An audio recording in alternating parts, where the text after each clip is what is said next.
សួស្តីពុកម៉ែបងប្អូនទាំងអស់គ្នាថ្ងៃនេះគឺជាវីដេអូដែលខ្ញុំបានធ្វើដំណើរកាលពីថ្ងៃមិញទៅលេងការដ្ឋានប្រជាជនណនដែលទៅជាមួយបងហើយនឹងជាមួយពូហើយនឹងអ៊ំទៅ4ម៉ូតូខ្ញុំជិះ2នាក់ហើយទៅបងក្រោយម្នាក់ឯងហើយនឹងអ៊ំហើយពូជិះម្នាក់ឯងដែរអញ្ចឹងម៉ូតូ4ហើយអានេះយើងជិះតាមផ្លូវបើយើងទៅពីយើងទៅគឺយើងឡើងទៅត្រង់ឃ្លោកមកហើយឃ្លោកយើងដល់នេះក៏ជាឡៃដងខ្ពស់បត់ឆ្វេងហ្នឹងយើងទៅស្ដាំតោះហ្នឹងយើងទៅផ្សារល្វេបន្លែ01ហើយយើងចេញពីផ្លូវបន្លែ01ហ្នឹងប្រហែលជាដី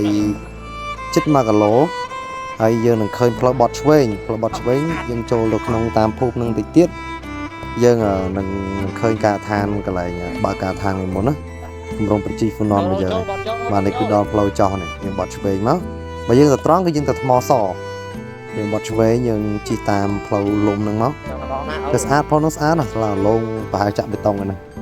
ដល់ជីកាត់ភូមិបន្តិចទេយើងដល់ការដ្ឋានរបស់យើងអានេះអាផ្លូវក៏ដែរផ្លូវចូលភូមិទៅពេលបាត់តែកើទៅគេតាមហ្នឹងហើយតាមហ្នឹងទៅរកត្រីផ្សេងៗមកតាមហ្នឹងទៅបងហើយណាដីគ្រូសតើ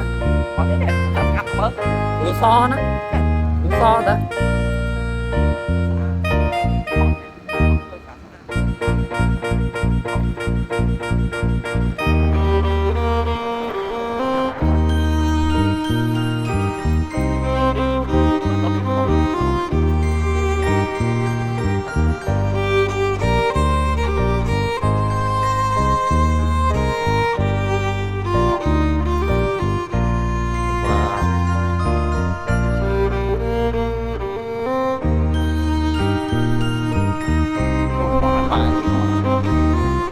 បងប្អូននេះដល់កន្លែងអាចបើកការដ្ឋានតែជិះទៅមើលទៅជិះទៅម៉ែ2ខ្លាញ់គោអត់ចូលលក្ខណៈ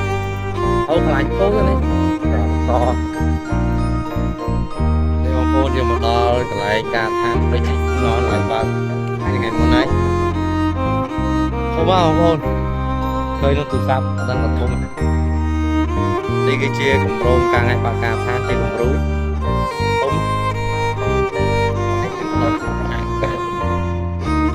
ចាគឺชอบผมไปตะปูเจอเนี่ยน้องนาđấyเนี่ยผมnày kia đi bắt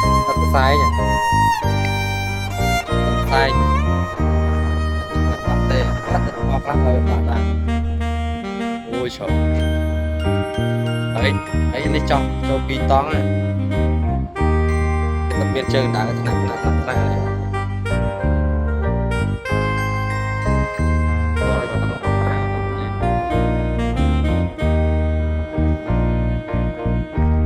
đây là bao cả thang một khúc à đây nó đây về màu về còn màu ít ngọt ít khô còn bài còn nào đấy bài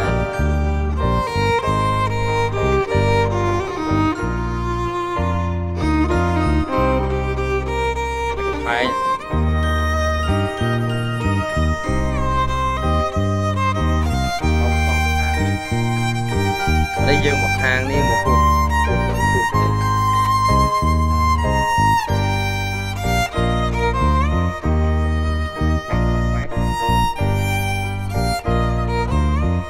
cho con tràn